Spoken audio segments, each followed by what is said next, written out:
Na aula passada, nós tivemos a oportunidade de ver uma perspectiva da história colonial francesa a partir da história da Argélia, que foi apresentada pelo professor Murilo Méry. E de como essa história tão única, né, dos conflitos e da guerra de libertação da Argélia, reverberam numa geopolítica internacional. Reverberam tanto para as outras áreas coloniais, como para áreas fora desses espaços de colonização que passavam por ditaduras fascistas. Então, um movimento que transcende, que traz ideias fundamentais para se repensar o mundo do pós-guerra. Hoje, com muita alegria, eu trago um outro especialista que eu vejo aqui, que na nossa área de história, eu vejo ele sozinho trabalhando nessa temática. Não quer dizer que não haja trabalhos de doutorandos ou até trabalhos que eu não conheça, né? Assumindo o meu limite, mas que eu conheça, que tem uma longa trajetória no tema, é o professor Gustavo Durão, professor do Departamento de História da Universidade Estadual do Piauí, que nos honra hoje com o seu full time. Ele vai começar com a gente agora e vai até às 21h30, porque ele também é o coordenador do minicurso Trajetórias, que está encerrando hoje. Então, o professor Gustavo, ele tem uma rara qualidade. Toda vez que eu apresento o Gustavo, eu gosto de dizer, de deixar isso muito claro. Ele é um professor que mergulhou numa língua fundamental para o tema dele. É a história da África, sem dúvida. É a história dos intelectuais africanos, não há menor sombra de dúvida. Mas são de intelectuais que usam a língua francesa para produzir pensamentos africanos, que usam a língua francesa para produzir erudição, né? É uma outra forma de lidar com a língua. E, de modo especial, o professor Gustavo Durão, ele trabalhou com a trajetória e com o pensamento do Leopoldo Sédar Senghor, trabalhou com o pensamento do Frantz Fanon, e agora, quer dizer, não agora, ele vem mais recentemente trabalhando com o pensamento de Aimé Césaire e dessa geração, né, que vai pensar justamente as críticas à assimilação através de afirmações que girava em torno do pensamento da negritude, pan-africanista, e que vai pensar, sobretudo, na perspectiva de como construir identidades e solidariedades que não passassem pela ideia dos projetos de assimilação. Lembrem-se que na aula do professor Murilo a gente adentrou essa discussão da assimilação. Então, Gustavo, essa turma tem uma história diferente. Eles entraram na história francesa pela Argélia, entraram pelo conflito. Agora vocês vão ver um outro espaço, que é o espaço da África do Oeste, tá bom? Então, com muita alegria, eu passo a palavra ao professor e, muito acertadamente, olhem para a tela da Priscila, o livro dele, que é o mais conhecido, eu acho que é a dissertação de mestrado mais conhecida da área nesse país, que eu tive a honra de fazer o prefácio, foi publicado e está aí na crista da onda, fazendo um baita de um sucesso merecido, porque tornou possível, ela está mostrando a orelha do livro com a foto do jovem professor, que tornou possível a gente conhecer em larga escala o pensamento do Leopoldo Sédar Senghor. Então, esse é um mérito que o Gustavo já tem, que acho que, né, ter esse mérito é único nessa vida. E isso já é fato para que o Gustavo se sinta feliz, né, de ter trazido esse autor e ter tornado intelectual, político, humanista e tantas coisas que Senghor muita coisa, né? E que o Gustavo tentou traduzir isso para a gente e fez de uma forma muito bonita, muito elegante, na nossa língua, em português, né? Então, com muita alegria, eu passo a palavra ao professor Gustavo de Andrade Durão, que tem de 50 minutos a 1 hora para fazer a sua exposição. Muito obrigada, Gustavo. Obrigado, professora Patrícia. Obrigado a todos. Estão me ouvindo? Bem? Tá. Também tá dando para me ver que agora é minha câmera do notebook, então eu até abri ali atrás, né? Hoje eu não lavei roupa, então não dá para ver meu varal para poder ficar mais claro aqui. Mas eu liguei uma luzinha. Obrigado muito pelo convite, para Patrícia, e também eu agradeço a Priscila, Matheus, aos estagiários aí que estão, né, nos bastidores. A Né? Aline, que a gente tem que falar da Pois é, Super Aline, a das Aline, articulações. pronto, é. E agradeço demais o convite para falar. Depois, se vocês quiserem, eu posso mandar o link do livro. É fácil de encontrar, mas no site da Apris, da editora, ele está com 20% de desconto, então ele sai bem mais barato. Bom, posso falar com vocês depois, deixar meu contato. Quem quiser pode entrar em contato para se quiser adquirir.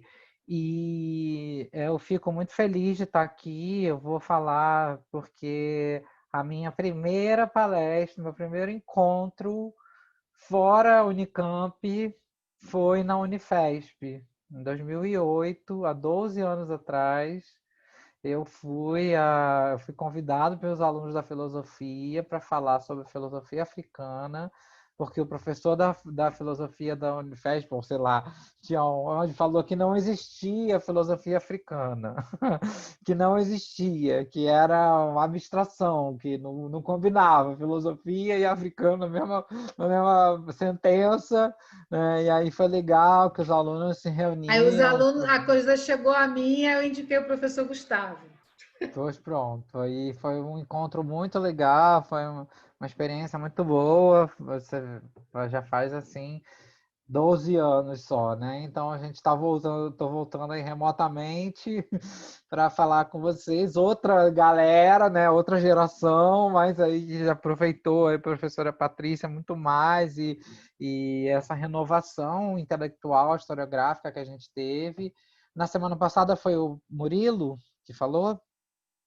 Pronto. Então, o Murilo foi meu. Eu fui calouro dele, né? Meu veterano. Então, o Murilo, muito bom, né? Quando ele fala dessa parte toda da Argélia. E hoje eu vou falar um pouco de uma intelectualidade africana, né? Ou afrodescendente.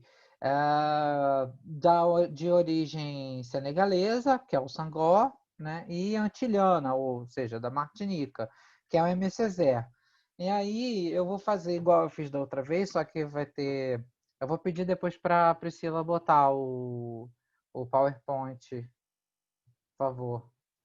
Se quiser já ir botando, só para enquanto eu Gente, vou. só uma coisa. Vocês estão escutando bem o Gustavo? Eu estou achando um pouco baixo, mas não sei. Respondo sim.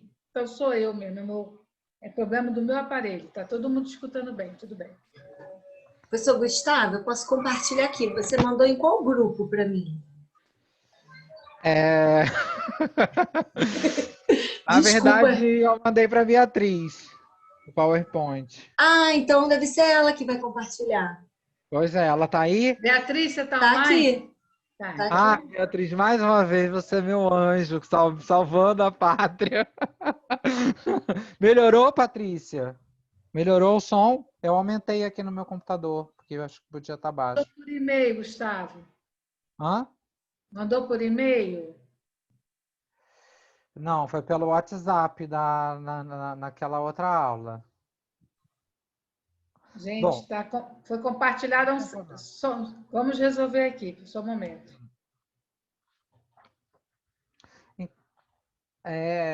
enquanto vai vendo isso, não preciso. Não pode deixar que eu tenho aqui material para falar. É que como eu fiz rebutei meu computador, eu perdi os arquivos. Na verdade, eu posso até dar uma olhada aqui no meu HD externo. De repente, eu acho nos downloads, provavelmente. Se ele não travar. Mas enquanto isso, não tem problema. Não, como dizem os argentinos, não passa nada. Eu quero que vocês prestem atenção num poema, num pedaço que eu vou ler aqui, do Diário de um Retorno ao País Natal, do M. Césaire. Então vejam que hoje já tem livros traduzidos, essa é uma versão bilíngue, né, que é o Cahiers de Retour au Pays Natal. E eu vou ler um pedaço do poema, tá? Fala, mas quem muda a minha voz? Quem esfola minha voz? Enfiando-me na garganta 1000 estacas de bambu, 1000 espinhos de ouriço. És tu, sujo fim de mundo, sujo fim de madrugada. És tu, sujo ódio. És tu, peso do insulto e 100 anos de chicote. És tu, 100 anos da minha paciência, 100 anos dos meus esforços, só para não morrer. Cantamos as flores venenosas, explodindo nas pradarias furibundas, os céus de amor cortados de embolia, as manhãs epiléticas, o branco abrasar das areias abissais, o afundar dos destroços nas noites fulminadas de ferros atrozes. Obrigada, esse aí mesmo.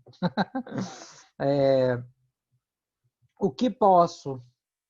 É preciso começar. Começar o quê? A única coisa no mundo que vale a pena começar. O fim do mundo, ora essa.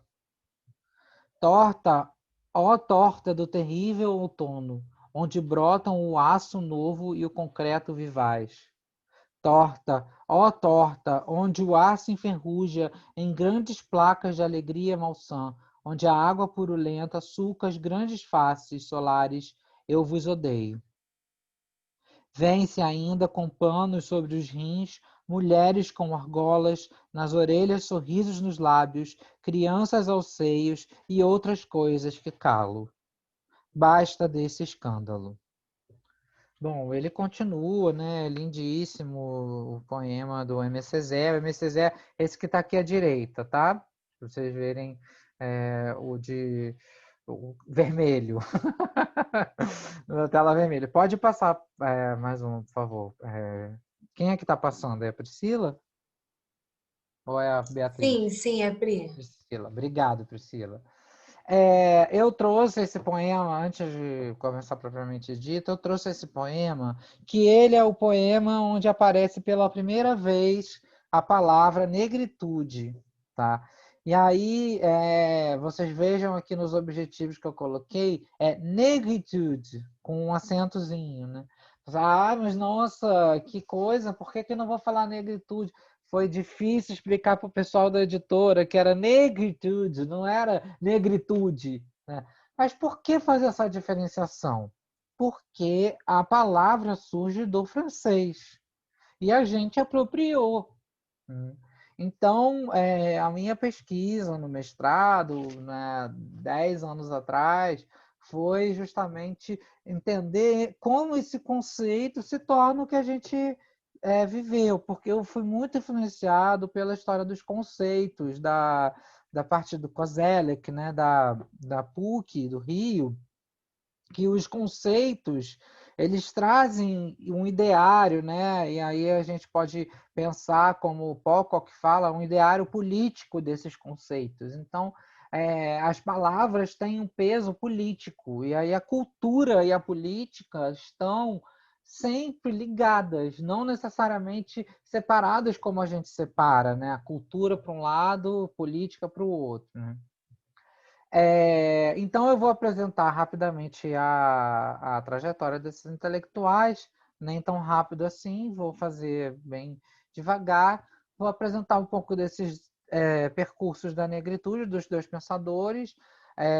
Vale lembrar que aqui também no Diário de Retorno ao País Natal tem uma série de interpretações que a gente pode fazer quando ele fala, por exemplo, que a negritude não é nem uma torre, nem é uma catedral, né? Que não é uma coisa concreta, uma coisa subjetiva, né? A subjetividade da negritude pelo MCZE, né?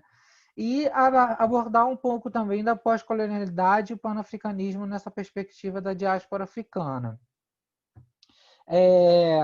O que acontece? A gente se fala muito hoje em dia, né? O pós-colonial, o que é o pós-colonial? Eu indico um texto que eu gosto muito para pensar isso, quem quiser se aventurar nessa perspectiva, que está no Da Diáspora, do Stuart Hall, Para quando o pós-colonial? que é um texto muito interessante, que ele vai realmente problematizar o que é esse conceito de pós-colonialidade, pós-colonial. E também tem um vídeo muito legal, não sei se depois seria bom saber se alguém tem francês, entende francês, ou se alguém consegue, de repente, botar uma legenda, porque eu não achei a legenda. Um texto da Lilian Kesseloot, que é uma crítica literária belga, que ela fala que nada mais, nada menos do que os poetas desse movimento que a gente vai apresentar aqui foram os criadores de um conceito pós-colonial. Tá? Ela defende isso, que a literatura negro-africana nada mais é do que uma literatura de uma crítica pós-colonial.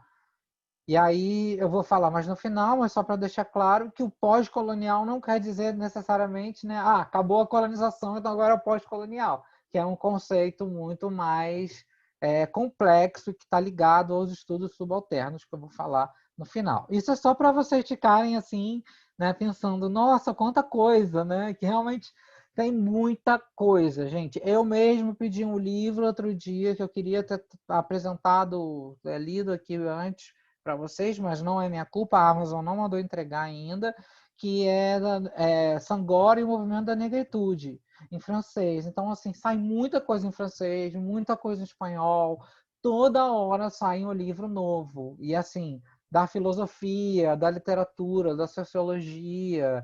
Então, né, só para a gente pensar que quem tiver assim dúvida, não sei qual é o. Desculpa perguntar só agora, mas qual é o período? Terceiro termo. Hã? Terceiro semestre. A gente aqui Terceiro? fala termo. Tem alunos Tá, de outros semestres mais avançados, mas é uma disciplina entendi. de terceiro termo. Então tá ótimo, porque aí a disciplina de terceiro tempo já dá para colar na professora Patrícia, já dá para ficar assim, olha, eu quero trabalhar os intelectuais da negritude, eu quero trabalhar. Cadê as mulheres? Que é um problema também, é um problema. Cadê as mulheres no movimento da negritude? Não tem, né? E aí tem o papel da Suzane Césaire, que não vai dar para falar aqui, mas tem um livrinho muito interessante que fala que ela foi praticamente quem levou adiante depois o movimento da negritude, mas enfim. Tem uma série de temáticas que, poxa, que bom que é o terceiro termo, né? Aqui na UESP a gente fala bloco, né? Porque aí dá tempo de vocês estudarem, pesquisarem e entenderem melhor a temática. Passa para mim, por favor, Priscila.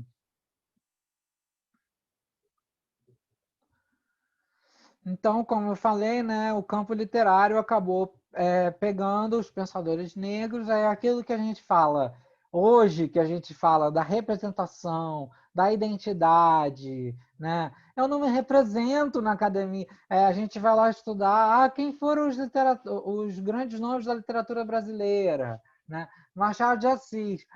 Era negro?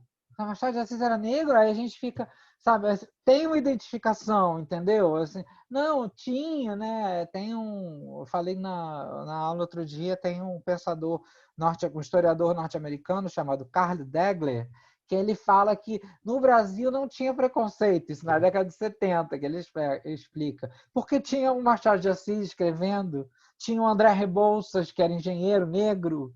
Então, assim, ele vai colocando, né, esses personagens. Então, assim, por que é importante a gente pensar o campo da negritude, o movimento? Porque a gente pensar que o campo literário pega esses pensadores, de alguma maneira, a partir da década de 80, então, em termos históricos, é muito, muito recente, e começa a entender essas sociedades que não são europeias. Quer dizer o seguinte, mais forte do que a gente imagina, por exemplo, hoje, nos Estados Unidos, eu vou usar o exemplo do Machado de Assis, né?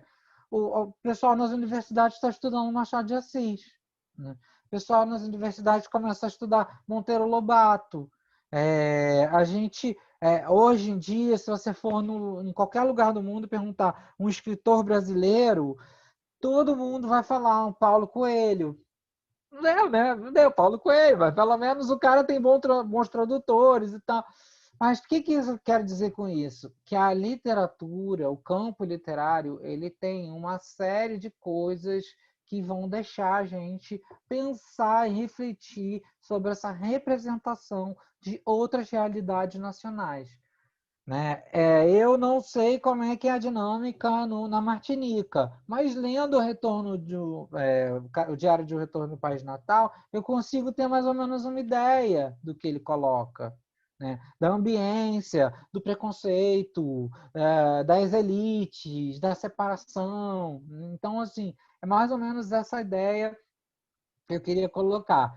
Para não sair do texto, do foco, né, a gente vai abordar, então, o Senghor, que nasceu em 1906 e faleceu em 2001, e o antilhano Aimé Fernand David Césaire, de 1913 até 2008. Né? Então, ano que vem vão ter as festividades, provavelmente por conta dos 20 anos da morte do Senghor, sempre se faz alguma coisa. E diga-se de passagem, eu peguei uma série de eventos que aconteceram de 2013 até 2008 na Aliança Francesa, em Botafogo, onde eles recuperavam esses autores de uma forma assim grandiosa, chamando gente para falar, né, dar as palestras, e enfim. Então, esses dois escritores, por que eles são importantes? Além deles terem tido uma amizade, um convívio, né?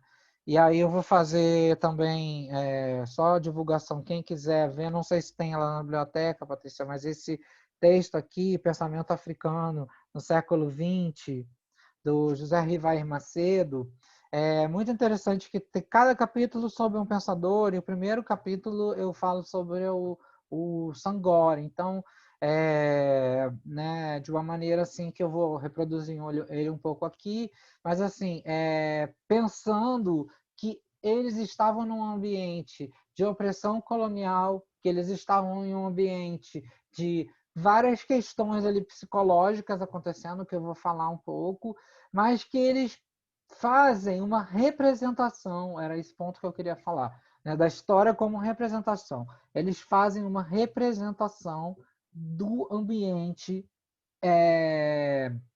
do contexto histórico em que eles viviam. Né? Pelo amor de Deus, não façam igual fizeram lá meus alunos, que eu falei, gente, fazer a relação entre história e literatura. Eu falei, professor, não, por favor, não vem confundir a gente aqui, não. Uma coisa é história, outra coisa é literatura. A gente não está conseguindo dar conta da história, você ainda vai botar a literatura? Não, né? Então, assim, dá para fazer essa perspectiva. Agora, também, o que a gente tem que pensar? E você, talvez eu esteja escrevendo no molhado aqui, mas antes de Patrícias, Murilos, antes desses, né, professores astrológicos aparecerem, como é que se davam os cursos de História da África? Hoje a gente vai ler Mia Couto. Vamos ler aqui, Mia Couto, né, um autor moçambicano, branco, não é uma mulher, tá? Então, só estou explicando. Então, assim, aí li a Mia Couto, li o romance todo da Mia Couto, pronto, deu a História da África. Acabamos lá. Vamos ler o Chinua Achebe, que é um outro escritor nigeriano. Vamos ler, tá? Acabou. Então, não é isso que eu estou defendendo. Estou falando que eles produzem um material de qualidade e esse material, os ensaios, a poesia, fazem com que a gente consiga refletir em algumas coisas. Passa para mim, por favor, Priscila. Então, olha, é quase um é quase um aqui túnel do tempo, direto do túnel do tempo. Azila Berndt é uma crítica literária que ela escreve esse livro em 88, chamado Que é Negritude. Um ano antes de eu entrar para a graduação, era lançamento quando eu entrei na universidade, só para dizer a todos aqui. Então, eu sempre gostei desses livrinhos, sabe? Desses livrinhos de bolso, desses livrinhos. Aqui no Brasil a gente tem muito pouco, gente, muito pouco. Isso é uma coisa, é uma tradição assim na França, uma tradição nos Estados Unidos, nas universidades. Pega esses livrinhos, coloca, tal, você lê num instante, isso te motiva, né? Mas enfim.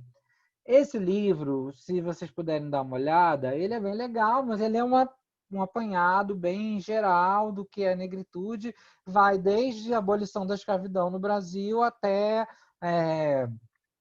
Mandela, o apartheid na África do Sul. Então, assim, foi o primeiro contato que eu tive e eu só estou mostrando para a gente ver como é que essa temática vai evoluindo e vai ganhando corpo. Passa de novo, por favor. Pri. E aí veio logo depois, em seguida, o professor Kabengele Munanga, que é Negritude, Usos e Sentidos.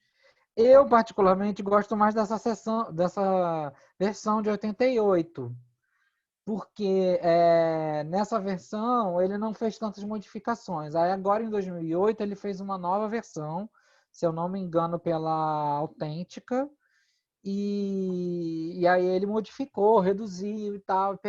Na minha visão, perdeu algumas coisas, mas tá valendo. É bacana também, até legal que ele se renovou aí na história. Um fato interessante é que quando eu estava terminando o mestrado, eu entrei em contato com a editora brasiliense para fazer a segunda versão do outro livro, né? Que é Negritude ponto 2, o 2, uma nova versão, porque no final de cada coleção, se vocês virem, não sei quem já tem já viu essa coleção em casa, tem assim, a editora se mantém aberta para fazer uma nova edição. Se você não concordar ou quiser uma nova visão e tal. Por quê? Videozinho básico para a gente ver. Vocês já devem ter visto várias vezes da Chimamanda diz os perigos de uma história única. Não existe uma história única. Não existe uma única narrativa.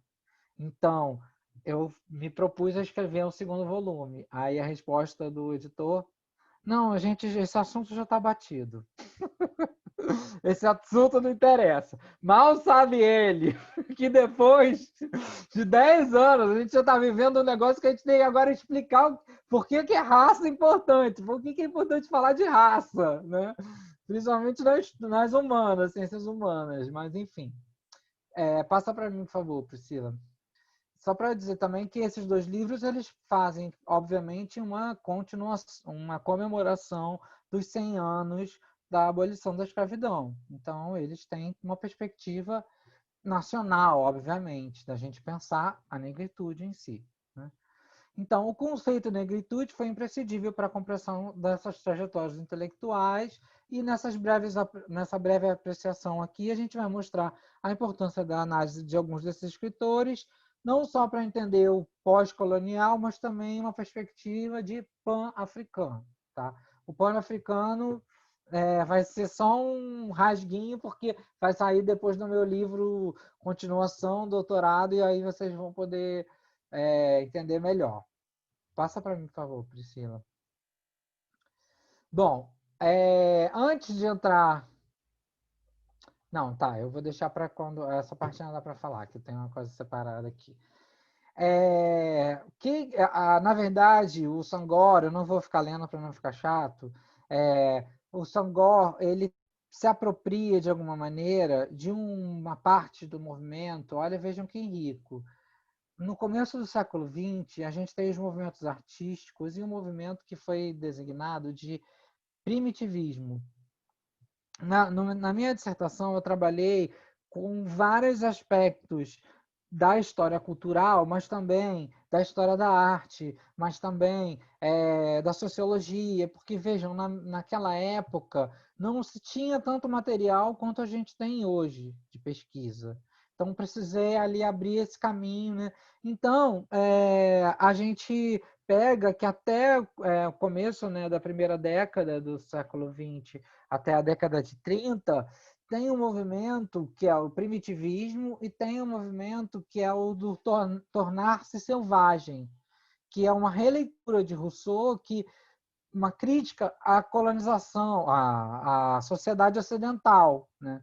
A gente vê isso, mal comparando, tá? Desculpa anacronismo, a gente vê isso um pouco hoje em dia como assim, eu vou largar tudo, vou largar minha vida em São Paulo e vou morar no campo. Vou morar no interior, onde não tem cidade, vou fazer minha fazenda e tal. Então, mal comparando, era uma ideia mitológica de que indo para uma região na África escondida, eu ia me encontrar comigo mesmo, de alguma maneira, né? Ia construir ali uma nova identidade para mim.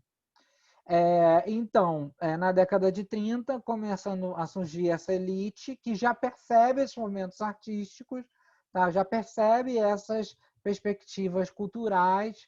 Passa para mim, por favor, Priscila. E aí eu trouxe para a gente analisar, porque é sempre bom a gente ter figura para a gente olhar, né? Analisar. Essa aqui à esquerda, que ficou no meu, tá apagado por causa do zoom, mas essa aqui à esquerda, né, que tem essas 5 moças, ela é a Demoiselle d'Avignon, do Picasso. Tá? E aí surge a perspectiva de máscara africana, que não quer dizer necessariamente a máscara em si como a gente conhece, mas todo um conjunto, tá? Todo um conjunto de vestimentas, né? E aqui a gente vê, não vou, geralmente, lá no curso eu abri a palavra, mas aqui, como vocês vão poder falar depois, eu vou passar mais rápido. A gente vê as cores nas duas donzelas mais para o centro da figura, as cores azul, né, um marrom esverdeado, né, os olhos, uma coisa assim bem, né, que era a arte do primitivismo, né, e depois à frente vai dar uma origem ao cubismo. Então essa representação, e vale dizer, tá, que desculpa, mas ele fez isso aqui numa viagem que ele teve, que as donzelas de Avignon eram as moças que ele ia se divertir, né? Então, se a gente pudesse fazer ali uma lupa, botar, né, um preconceitozinho ali básico, né? Mas enfim, o cara fez a obra de arte e colocou, e isso deu uma ideia, isso gerou toda uma influenciação aí dos intelectuais. E aí a outra obra que veio um ano depois foi a Blue Nude, do Matisse. Também nesses traços, dessas cores, os traços mais arredondados, uma coisa menos simétrica, uma coisa mais, não sei dizer mais ou menos, mas uma vibração assim mais forte, né? Eu falei outro dia com a professora Patrícia, não achei ainda. Bom, eu tenho aqui, mas é muito grande. O documentário chamado Genius, uma série chamada Genius, Picasso. A primeira temporada é do Einstein, eu não assisti, mas a segunda temporada, que não tem nada a ver uma coisa com a outra, é do Picasso. E é muito interessante, porque mostra o quanto eles se adaptaram disso com as esculturas que eles pegavam, roubavam, né, das expedições, dos museus, dos salões de arte, todos em função disso. E na série mostra muito bem a disputa entre um e o outro. Entendeu? Olha, não tem um relógio aqui na minha função Zoom, né? Porque eu podia ver mais ou menos quanto tempo eu estou gastando. Deve ter alguma opção aqui, peraí. Gustavo, são 2h32. Tá, bom. Quando tiver faltando uns 15 minutos, você me avisa, por favor, Patrícia. Bom, então pode passar, por favor, Priscila. Então, isso, eu trago essas visões de literatura, de arte, para a gente pensar um pouco todo esse contexto da chegada desses pensadores da França. Porque o Senghor, ele passou grande parte da sua infância, né, no Senegal, já sobre o pertencimento francês, que a França faz realmente uma tomada da parte senegalesa no começo do século XX, né, na virada do século XIX para o XX, na verdade. e tudo em função de conquistas. Não sei se o Murilo falou essa história, mas eles iam e todas as vezes tentavam acordos e não conseguiam, e aí tem a morte lá de uma pessoa da realeza da francesa, e aí eles legitimam isso como, então agora tem que ser a colonização. Volto a dizer, tem um livro também, quem quiser ver uma abordagem mais geral de um historiador francês chamado Marc Ferro, chamado A Colonização Explicada aos Meus Filhos, que ele coloca todas essas questões, tá? Bom, então, eles tinham ali, não vai dar tempo de falar com propriedade, mas de uma maneira geral, é só explicando que o Senghor faz parte de um Senegal dominado pela França, em que o objetivo era ser um assimilado, ou seja, ter um estatuto de cidadão francês. Olha que estranho, né? Que é o Gandhi fala. Isso, essa aí. Obrigado. Obrigado, Patrícia. Então, de alguma maneira, eles sempre tinham essa vontade de serem cidadãos franceses. E aí, mais tarde, né, o Gandhi fala, se sentiam estrangeiros dentro do seu próprio país. Eu não fiz da outra vez, agora eu vou fazer. No livro O Pensamento Africano do Século XX, eu tirei um pedaço de um poema do Senghor, que está na História Geral da África, volume 8. Tá? Se eu não me engano, é o capítulo As Artes e Literatura na África. Depois eu posso passar direitinho, vendo aqui na minha referência. Mas olha que interessante, gente, a poesia. Só um pedacinho. Senhor, entre as nações brancas, coloque a França à direita do Pai. Eu sei que ela é também Europa, que ela roubou meus filhos, como um assaltante para fecundar suas lavouras, de milho e algodão, porque o negro é adubo. Ela também trouxe morte e armas às minhas tristes aldeias, e jogou meu povo um contra o outro, como cães brigando por um osso. Sim, Senhor, perdoe a França, que odeia seus dominados, e ainda assim impõe tão duramente sua dominação sobre mim, porque tenho um grande fraco pela França.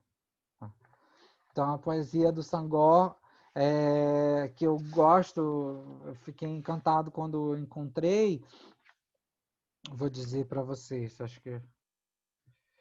tá no volume 8. Agora, o capítulo direitinho, acho que eu não coloquei aqui.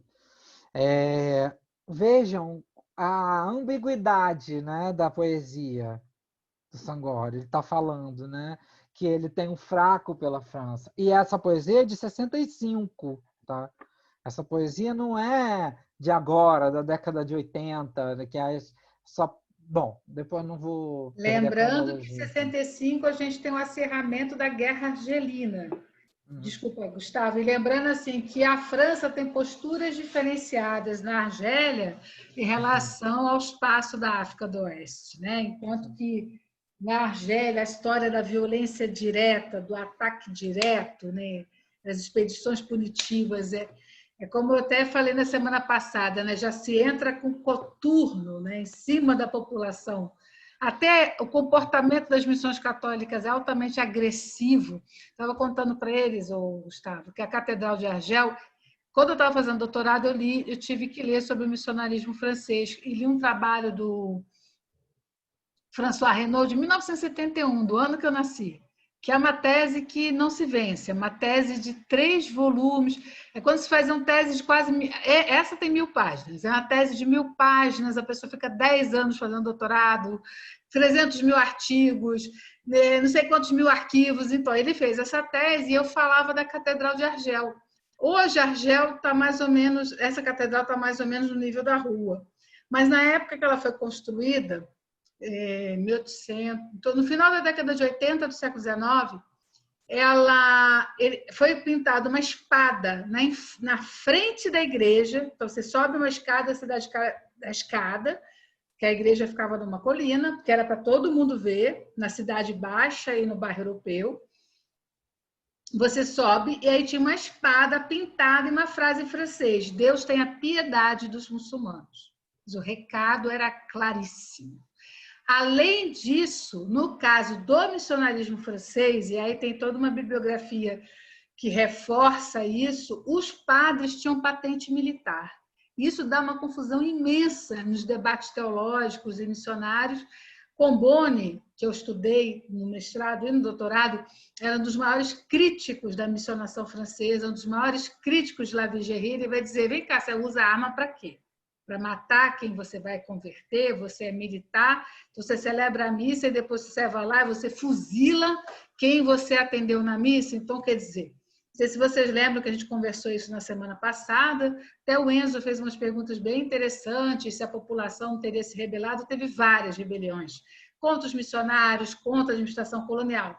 Já o espaço que o Gustavo está trabalhando não foi fácil para a população, teve vários conflitos, mas tem uma intelectualidade que se integra à administração, que é assimilada. E aí tem uma distinção importante que se fazia na administração colonial, não só francesa, mas eu posso falar também da britânica, pela minha experiência de pesquisa, de que a população que é muçulmana, ela é olhada com desconfiança. Ela é o potencial inimigo. A população que é considerada tradicional, autóctone, das origens da África, tem uma outra forma de ser tratada.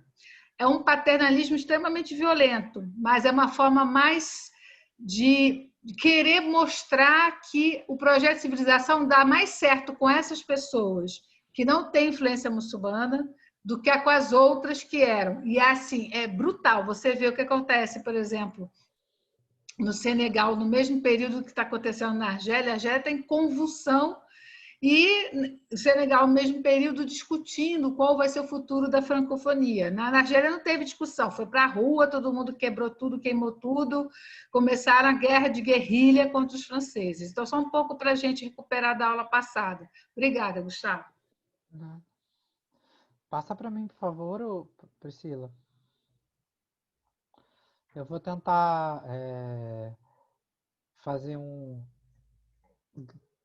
esse link. E tem algumas coisas também, umas imagens que eu também trouxe para a gente trabalhar. Priscila. Obrigado. Então, eu trouxe esse conceito de alma negra para a gente refletir rapidamente, né? A gente entende que essa influência cultural de Senghor, nascido na cidade de Joal, no Senegal, teve essa religiosidade católica na sua perspectiva poética, como a professora Patrícia estava explicando. Ele seria um missionário trabalhando para a Igreja Católica no Senegal, né, tradicionalmente. Mas o padre Laluz fala que ele tinha um espírito muito crítico e isso poderia atrapalhar o seu sacerdócio. Então ele fica muito desanimado com isso, né? E em contrapartida, logo depois ele recebe uma indicação de uma bolsa de estudos para estudar em Paris. Passa para mim, por favor.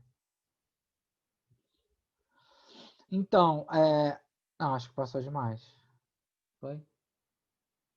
Pronto, obrigado. Então, ele vai para a França nesse período entre as guerras, tá? Entre a Primeira e a Segunda Guerra, e lá ele acaba se destacando como um líder do debate sobre o colonialismo, e a grande função dele era pensar contra esse suposto de intelectualidade, de que os negros eram inferiores intelectualmente. Naquela época, porque hoje a gente não vê mais esse discurso, né? Hoje não existe mais esse discurso. Naquela época, que era muito atrasada, né? Que tinha um discurso de uma inferioridade intelectual, né? e todo aquele discurso determinista também, né, daquela época. Hoje, graças a Deus, a gente já não tem mais esse discurso, nem tem o discurso também do preconceito, imagina. Né? Então, o Sangor ele vai lutando contra os estereótipos negativos para valorizar essa essência negra, que era para ele o conceito de alma negra. Tá? Mesmo que isso depois, no futuro, tenha dado alguns problemas para ele, naquele período, na década de 20, na França, tinha um valor muito grande para esses intelectuais, esses pensadores. Tá? Pode passar, por favor.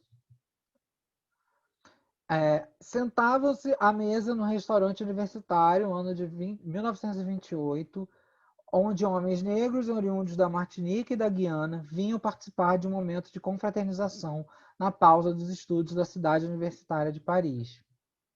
Eles ganhavam uma bolsa ínfima, eles tinham que contar os centavos para comerem ali no restaurante universitário, que era o que era mais fácil, né, e barato, e isso de alguma maneira gerou um sentimento de solidariedade. E aí perguntaram: você veio de onde? Do Senegal. E você, da Martinica? E você, da Guiana Francesa, que também é parte do território francês de Além-Mar, né? Passa para mim, por favor, Priscila. Agora eu vou tentar fazer mais. Então, tomavam assento também senegaleses, marfinenses do outro lado do refeitório. Eram estudantes de direito, engenharia, letras e outros futuros profissionais que consideravam essa oportunidade de estudo na capital francesa algo fundamental para suas vidas. Essa divisão acabava deixando a vida intelectual em Paris ainda mais complicada. O aprendizado do francês, as dificuldades acadêmicas, a diferença da cor da pele, o fato de ser ou estrangeiro, inclusive as limitações monetárias afetavam profundamente a psique desses indivíduos. E isso não estou tirando da minha cabeça, tá? Estou tirando da minha cabeça. Tá aqui, tá no livro, no capítulo. Então, e foi até um momento de muita emoção para mim, porque eu tive a oportunidade de estar na França fazendo meu doutorado lá e eu consegui mais ou menos mapear onde eles iam, o que eles gostavam de fazer, e o Sangor falando que adorava o Parque Montsouris, eu ia ao Parque Montsouris. Então, assim, é muito interessante, né? E o Gary Wilder, ele põe no livro dele que ele fala justamente isso que a professora Patrícia estava explicando, dessa noção de cidadania. Na verdade, o que eles defendem, o que o Gary Wilder defende é que eles têm essa noção de cidadania só quando eles estão na Europa. Quando eles estão tanto na Martinica quanto no Senegal, eles não têm a noção de que eles têm uma identidade nacional ali, fazem parte de um grupo, de um coletivo. Então, é muito estranho isso, porque essas dificuldades deram um fator de união para eles, deram um fator de aproximação deles. E é nisso que nasce a amizade do Aimé Césaire com o Sangor, que para a época era uma coisa muito diferente no fato que tinha o preconceito do negro francês da África e o negro francês da Martinica, né? O negro falante francês da Martinica era aquele, né, não sei o quê, engomado, tal, né? E o da África era aquele, né, que tinha medo, você tinha, ai meu Deus, o que vai fazer e tal, né? Penso que isso foi a grande beleza desse surgimento da identidade desses pensadores. Tá? Passa para mim, por favor, Priscila.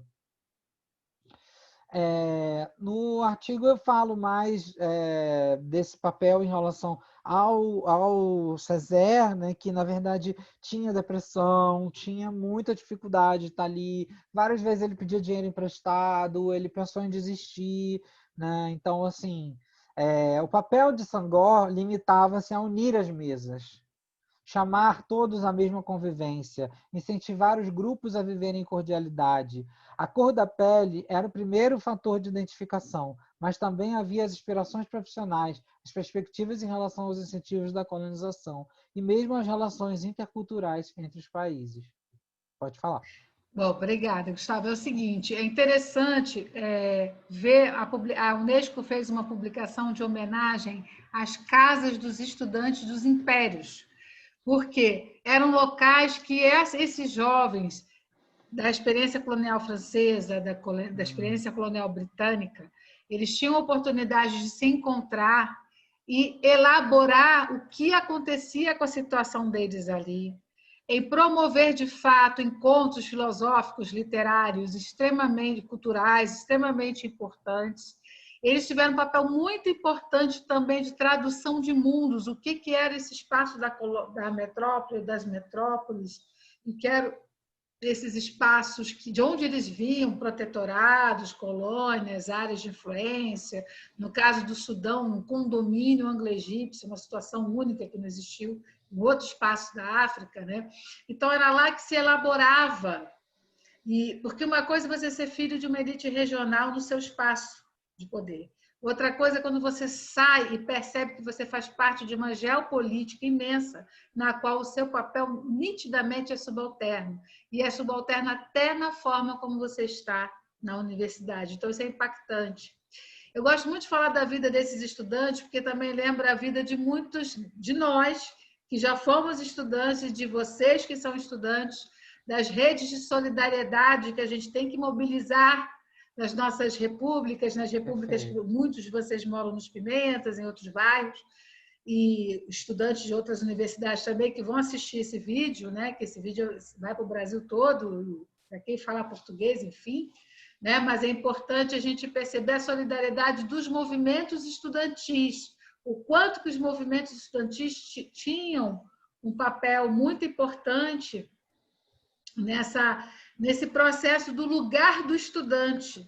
O estudante não é só aquele que chega e senta e vê o professor falar. Essa geração deixa um legado para todo o movimento estudantil a partir deles. O que é um diretório acadêmico, o que é um espaço de encontro dos estudantes. Os estudantes não tinham a menor voz na universidade, né? Vocês estão acostumados ao centro acadêmico, vocês têm assento em conselhos importantes, o DA tem assento importante, né? Em espaços importantes, só que isso vai ser construído por essa geração de estudantes africanos, gente. São eles. Eles são os ancestrais de todo o movimento estudantil universitário. Então, também fica a sugestão para a história dos movimentos estudantis olhar para esses movimentos. Não que os estudantes não se organizassem, não fizessem círculos literários, mas de ter a importância política que passam a desenvolver, eu quero lembrar a importância da casa dos diversos estudantes dos diversos impérios.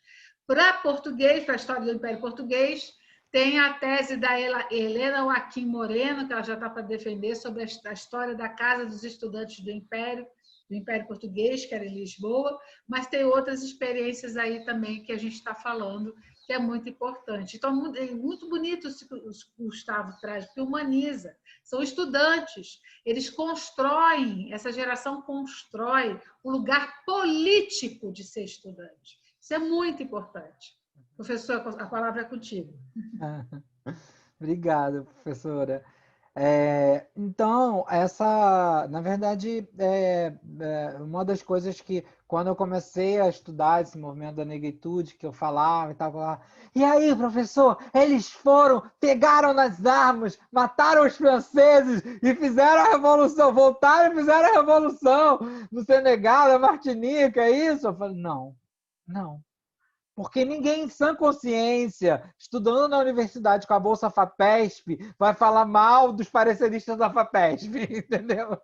Ninguém em sã consciência, no lugar estrangeiro, né? E aí, permita contar a minha história pessoal, que acho que tem a ver com isso, apesar, né, do meu local de fala, né, ser outro. Eu chegava na França, falava, eu sou brasileiro. É brasileiro? Eu vim estudar aqui, ano que vem eu volto. Ano que vem volta! Legal, vamos almoçar, vamos sair. Quem fosse ficar era maltratado, era alijado, entendeu? Porque é o estrangeiro chegando, tomando o lugar, entendeu? E eu não vou entrar aqui na questão, mas assim, amigas minhas sofrendo muito preconceito, porque a imagem da mulher brasileira, né, era que... Então, imaginem a imagem do negro africano ali naquele momento, né? Então, eu Só não falei... resgato em matéria, sessão de depoimento, quando eu fui para a Itália, nos anos 90, eu no arquivo, o pessoal assim, você é cubana? Eu achava espantoso aquilo, cubana, porque era um momento que a Itália estava recebendo muitos exilados cubanos, porque a ideia de negro inteligente era do cubano. Eu falava, não, eu sou brasileira, né? E no ano que eu tinha ido, que eu estava lá, se eu não me engano, eu era a única, no departamento de História da Universidade de Pádua, com certeza, eu era a única estudante negra brasileira. Né? E muitos pensavam que meu tipo pode ser qualquer tipo de qualquer lugar da América Latina, de qualquer pessoa negra da América Latina, meu tipo físico. E quando me olharam assim, aí chegava assim, viva Fidel! Tipo assim, eu ria, né? Porque dizer o quê? Não dá para botar uma placa, sou brasileira, né? Sou no brasiliana, não dava. Mas, assim, para vocês verem, claro que toda essa história mudou ao longo desses 30 anos, né? Mais de quase 30 anos, mas para mostrar a dificuldade que se tem realmente de ser um estudante estrangeiro, né? E de ser compreendido nas chaves locais de leitura também. Mas superei, fiz meu estudo, tenho amigos, né, Gustavo? A gente venceu aí as dificuldades, a gente enfrenta, mas para mostrar que isso realmente acontece. E essa situação, imagina desses jovens africanos, na época em que eles foram no auge do colonialismo, ainda no final da Segunda Guerra, né? Para a gente se colocar um pouco, imaginar os desafios dessa juventude aí, incrível, que eu acho incrível a história deles e que eu fiquei muito feliz quando o Gustavo resolveu trilhar nesse caminho alguns anos atrás, porque eles realmente merecem. Bom, e então, só para findar aqui essa parte, né, eles vieram de várias colônias, como eu já falei, da Martinica, do Senegal, né, da Costa do Marfim também, que era sobre a colonização francesa. E aí eles se encontraram muito mais com essa vontade de recobrar uma dignidade negra, uma identidade negra e melhores condições naquele momento, para eles depois terem um novo caminho quando eles retornariam aos seus países de origem. Passa para mim, por favor, Priscila. Então, vou falar aqui só para a gente não deixar também de fora, né? O Césaire, ele nasce em 1913, né? Ele tem uma infância de classe média, passa por uma educação de qualidade, como a gente já falou, né? Era uma elite considerável, mas a maioria da população na Martinica estava passando fome, miséria, opressão. E é o Frantz Fanon, que tem um livro falando antilhanos e africanos, é o Frantz Fanon que denuncia a grande separação das classes na Martinica. Se você era pobre, você era muito pobre e você nunca ia conseguir chegar à classe média. Se você era da classe média, você ia ficar para sempre naquela classe média. Se você era elite, você ia ser sempre daquela elite. Eram muito bem definidas essas divisões, né? Passa para mim, por favor, Priscila. Vou tentar correr um pouquinho para dar tempo de falar todos os slides. E aí eu recupero, né, essa crise de consciência, avançando aqui um pouco, né? O que acontece com a Martinica, no caso do MSZ? Ele termina a Segunda Guerra, ele volta para a Martinica, já com status elevado, ele tinha dado aula de francês na França. Gustavo, o MSZ não participou da libertação de Auschwitz como soldado? Sim, sim. Ele foi soldado, quem tem Foi isso? Ele foi soldado. estudante, participou e ele é dele. Se eu estou errada, você me corrige, que você é o especialista. É que eu li coisas quando o Gustavo era bebê, eu já estava lendo esse pessoal. Mas é o seguinte, não é dele a frase, quando ele, porque imagina, gente, esse jovem, né, que já tinha questões depressivas, que vai para a guerra como soldado, já estava em solo francês, era convocado à força, naquele estilo. Ah, está aqui estudando às nossas custas, não quer lutar pela França, é assim mesmo. E ele foi, coitado. E ele participou da libertação de Auschwitz, do campo. Porque o pessoal falava, existe um campo próximo lá na Polônia, existe, que é uma história horrorosa, que a Chevrolet e outras empresas usam mão de obra forçada dos judeus que estão lá, que é um ato... Havia os rumores, mas uma coisa é rumor, outra coisa é você entrar no campo e ver o que ele viu. Ele ficou tão profundamente impactado que perguntaram para ele na Martinica o que foi entrar em Auschwitz, né? No mais famoso campo de extermínio da Europa, né? Você entrar como soldado, prendendo alemães, prendendo colaboracionistas dos nazistas, abrindo cela, encontrando cadáver. O que é isso? Ele disse assim: não fizeram com eles o que fazem com muitos africanos. Assim, ele não banalizou, isso que eu quero dizer, ele não banalizou o mal. Ele só mostrou uma coisa incrível e que foi fundamental para o pensamento intelectual, que o racismo chegara a um nível com o fascismo de que as pessoas começaram, dentro da própria Europa, a se matar. A busca da raça pura, a busca da raça perfeita, começou a aniquilar os próprios brancos. Foi isso que Messias quis dizer. Né? Então, você imagina esse homem com essa trajetória toda. Fanon também foi soldado, não foi?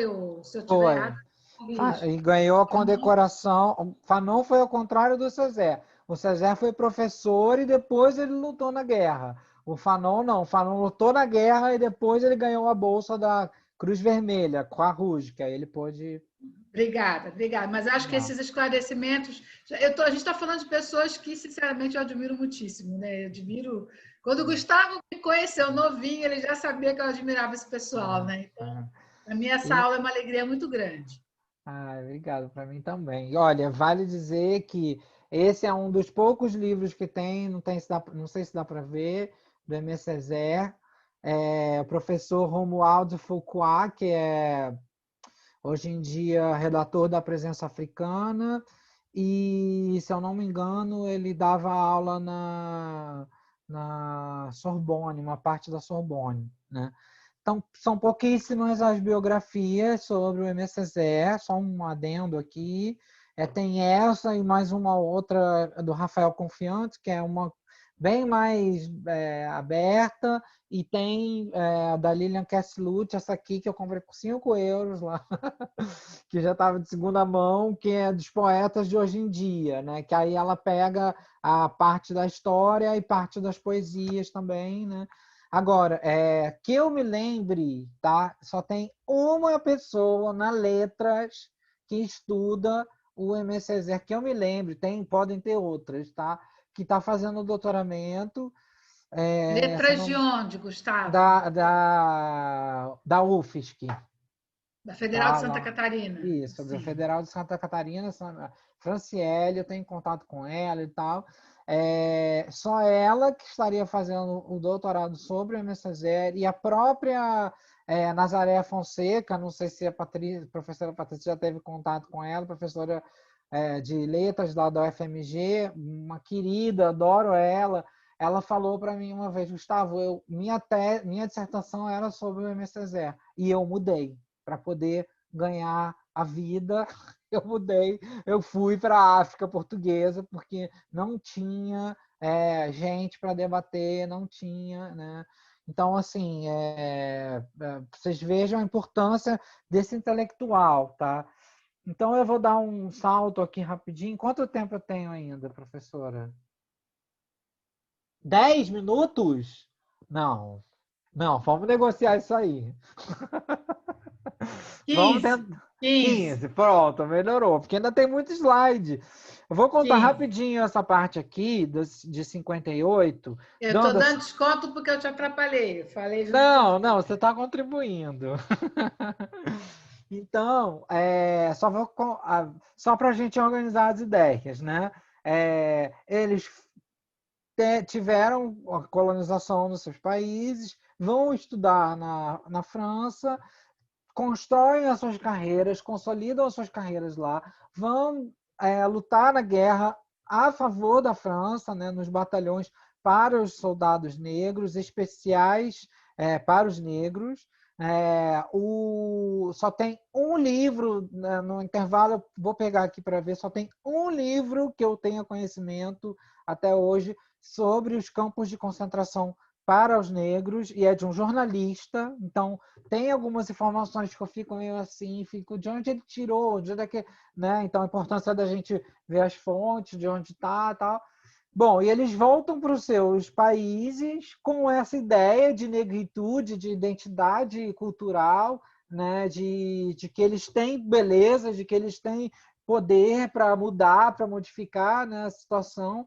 E isso dá para eles uma vontade de se transformarem e mudarem as realidades nacionais que eles estão. O Aimé Césaire vai ser prefeito de Fort-de-France, tá? Então vai ser prefeito. Então vejam, luta lá pelo partido, né, comunista, mas ele na década de 50 mesmo, ele sai do Partido Comunista e faz uma espécie de partido socialista. E aí não vai dar para falar aqui, mas é uma ideia muito de socialismo africano, que ela se destaca dessa ligação estrita com o comunismo internacional, tá? Então, em 58, o Aimé Césaire já está como prefeito em Fort-de-France, na Martinica, e o Senghor vai para a carreira política e está às vésperas de ser né, presidente do Senegal. Mas antes disso, vale lembrar essa história que eu vou contar melhor no meu próximo livro. O general de Gaulle já não consegue mais manter a colonização, né? Porque depois de derrotar o fascismo, né? De acabar com Hitler, não dá mais para você manter a ideia de uma igualdade relativa. Olha, somos iguais, mas, né, o branco é superior e tal, desse mito ariano que rompe, né? Então, o que a França pensa? Vamos fazer uma União Francesa. Vamos fazer um bloco econômico e político de países que não vão ser mais territórios coloniais, vão ser territórios de além-mar. Então, em 58, o general de Gaulle passa por todas as colônias para ver as ex-colônias, né, para ver quem ia continuar. E fala que quem não continuasse ia ser inimigo da França. O contraditório, e o que não consigo ainda tatear, porque teria que fazer um outro doutorado, uma rixa entre o Aimé Césaire e o Frantz Fanon. Porque o Aimé Césaire, com tudo que ele passou, ele fala: não, a gente quer continuar sendo o território de além-mar da França. E tinha uma grande parte da intelectualidade da Martinica que queria esse rompimento com a França. Mas não será justamente a própria história da Argélia, lembrando a aula do Murilo, e do que o Fanon aprende na experiência argelina que faz essa ruptura? Porque a Argélia quer ruptura total, total. Não só em relação à França, mas ruptura em relação a qualquer laço que lembre a França dentro do próprio continente africano. Ela quer ser líder de bloco, ela quer liderar quem quer romper com a França.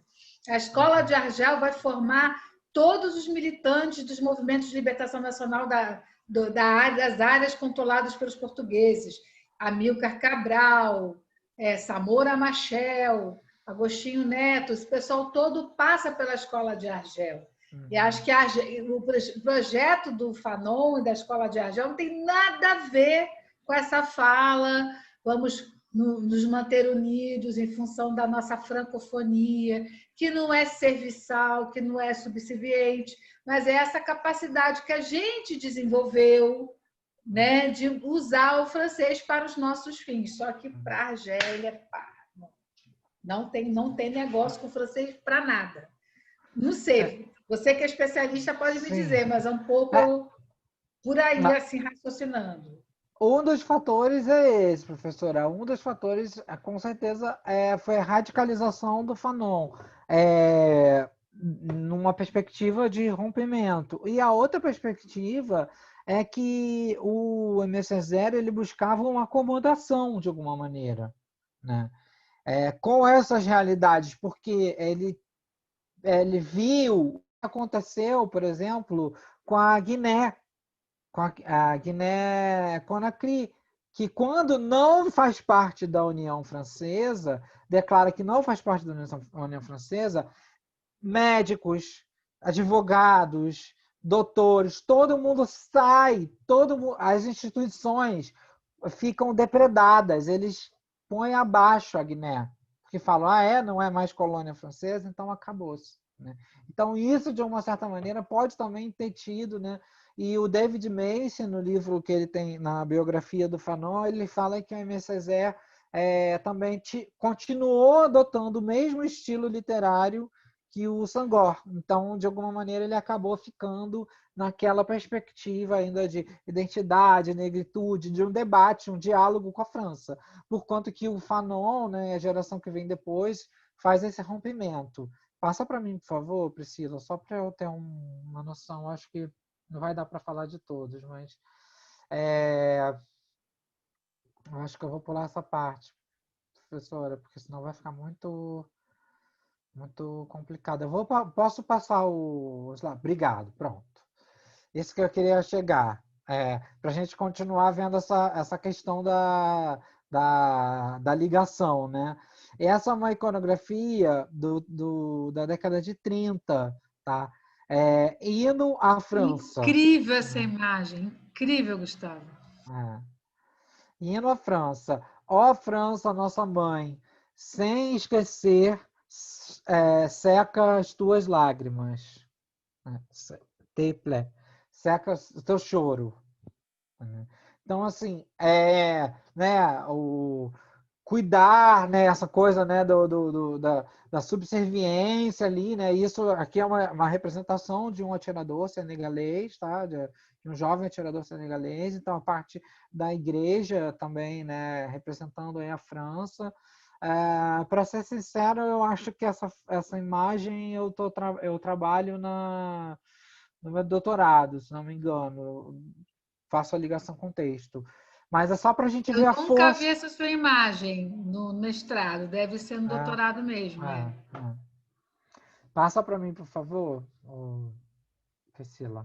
E esse é o selo da Exposição Colonial de 31, que se colocou, né, aqui as nacionalidades, né, a África, a Índia, né, a parte do Vietnã, a Indochina, e nessa exposição colonial se colocou o sucesso da colonização. Então, e o homem do norte, não, o Magrebe, o Marrocos, o rosto dele me parece aqui. Então, né, isso foi assim o grande chamariz, a exposição colonial, olha como está dando certo, olha, então eram verdadeiros zoológicos humanos, né? Então era muito sério, como se tinha uma crítica em relação a isso, se vê uma crítica em relação a isso muito depois, na época era uma coisa levada à normalidade, né? Passa para mim, por favor, Priscila.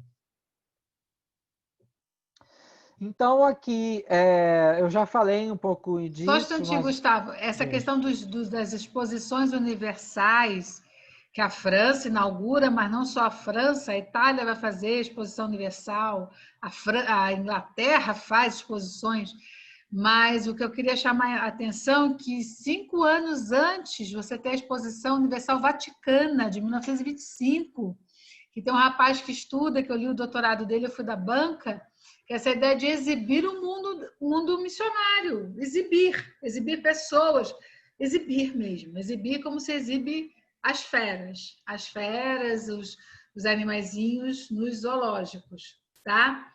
E isso todos vão fazer, né? E até eu vi uma tese na Itália dizendo que essas exposições universais, elas são contemporâneas dos espetáculos dos monstros nos circos, a mulher barbada, né, as pessoas que eram consideradas fora da forma, que se apresentavam nesses, né? Então, que, assim, que chamam dos freak shows, shows de horrores, né? Então, assim, imagina essa juventude, poucos anos depois dessas exposições universais, chegando à condição de estudante universitário. E depois, anos depois, não tantos anos depois, né, participando de uma guerra que não foi que eles eram vítimas dessa guerra, mas tendo que, na qualidade de soldados pela França, tratados de forma subalterna dentro do próprio exército. Então, são dados importantes para a gente estar pensando no lugar desses intelectuais, a condição, as contradições que eles tinham que lidar.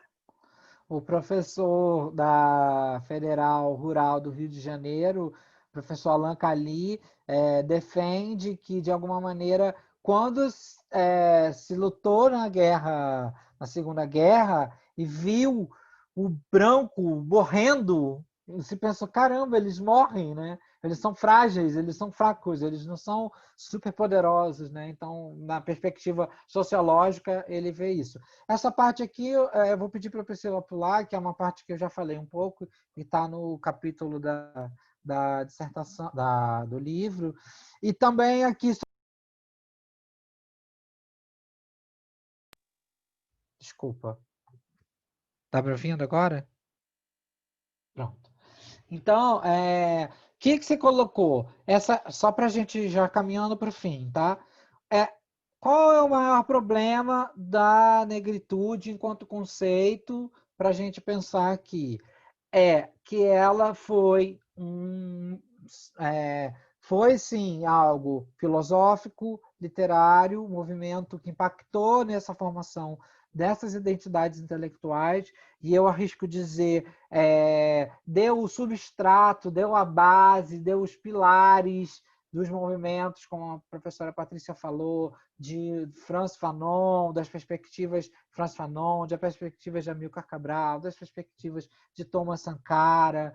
Então, de pessoas que foram lendo, né? Tem um texto muito interessante, quem quiser, do Pires Laranjeira, que é Negritude Africana de Expressão Portuguesa, que ele rende uma verdadeira homenagem ali aos textos do Sangor, do Césaire, nessa identificação do negro de língua portuguesa, né?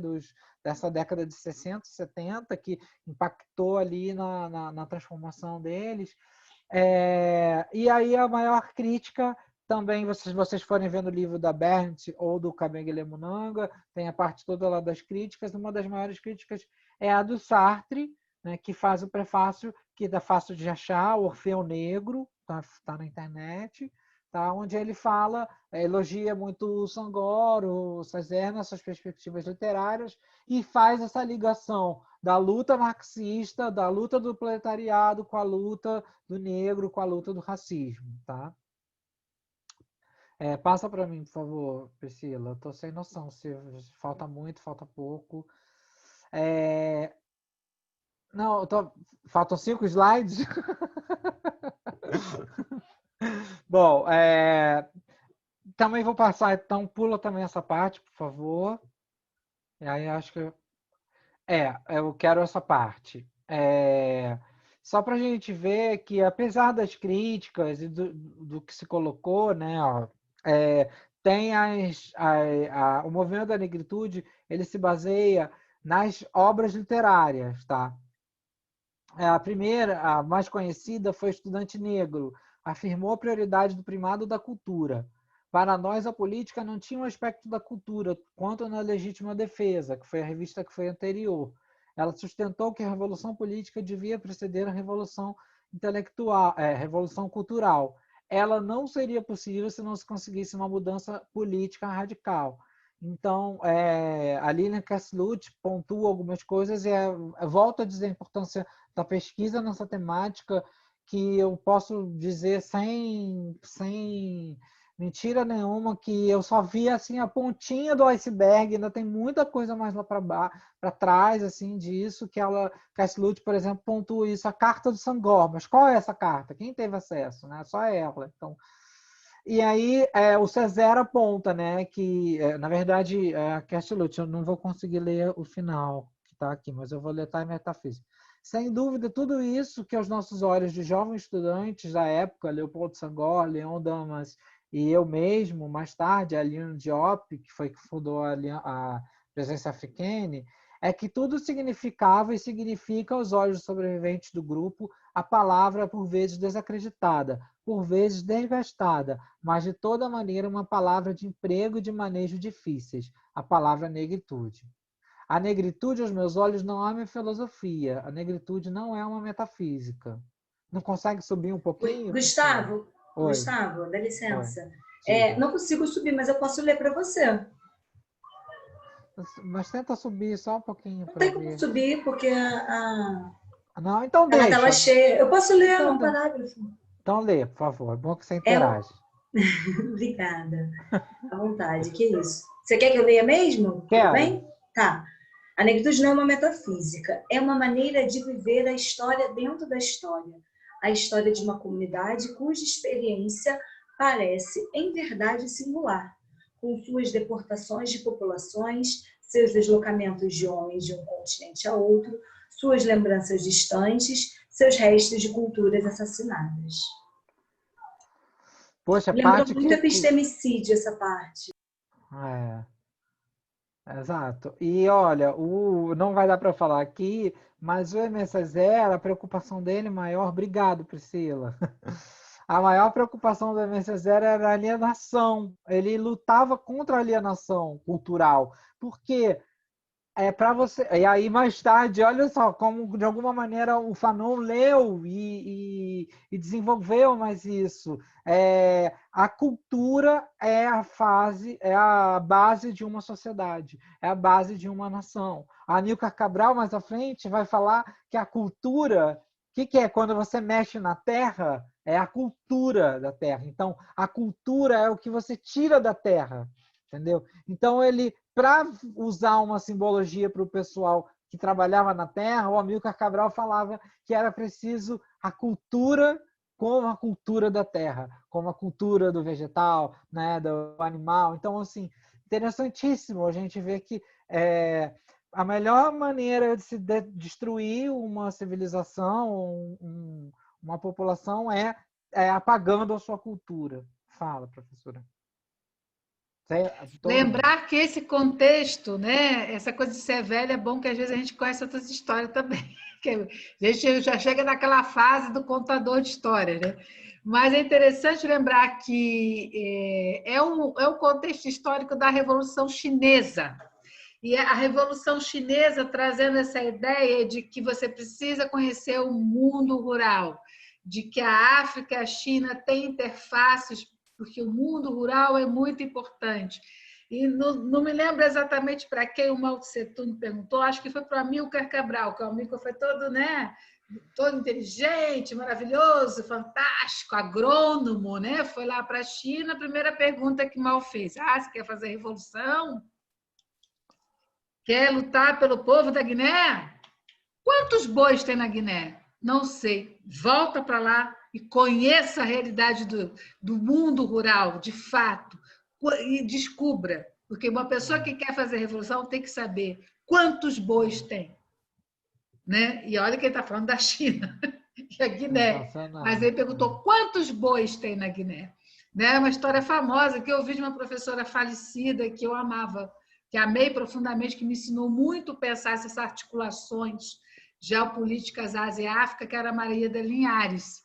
Né? Então, ela brincava com a gente: querem fazer revolução? Descubram sobre os bois no Brasil. Entenda o que é o agronegócio. Isso, gente, lá na minha época de graduação, gente. Né? Ela já nos convidava a essa reflexão. É porque está bastante nostálgica essa aula aí, né? Então, está mobilizando aqui. Mas vamos lá, Gustavo, a palavra é sua. Vamos lá. Pode passar, por favor, Priscila. Eu vou dar uma corrida porque não vai dar tempo de explicar, falar tudo. Era só para a gente pensar. Isso é um pouco do que a professora Patrícia estava colocando, né? Que na verdade o Sangor, pouca gente sabe, fez parte desse grupo, independentes de outro Khmer, independente da Leymar. E aí dali ele conseguiu encontrar com outros estudantes de outras particularidades. E aí, só para lembrar aquilo que a gente falou no começo, né? A Argélia estava lá naquela. Pena que eu não peguei o mapa aí, mas a Argélia estava ao norte, né, da África, e o Senegal era a costa. Então, o Senegal ele fez uma espécie de cinturão ali até a costa do Marfim, e o Mali, e era a parte da África Ocidental francesa.